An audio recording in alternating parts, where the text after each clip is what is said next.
A brand new product for the Hanover Fair 2019 was this Radioline module for outdoor applications developed specifically for the North American market.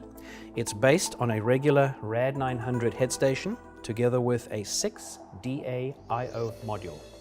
The outdoor Radioline module consists of a universal AC/DC power input together with a grounding lug. And over here on the right, you can see the coding wheels that are used to integrate it into an existing or to help you build up a new Radioline network based on the 900 megahertz frequency.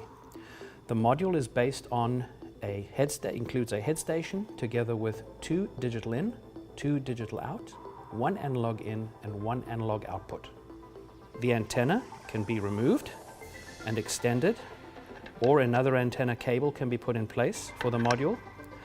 2 half-inch NPT glands as well as a grounding lug are at the bottom of the housing, and with just 4 screws the cover of this outdoor box is fastened. Another customer request was that no LEDs be present on the outside, making this product a target from a distance.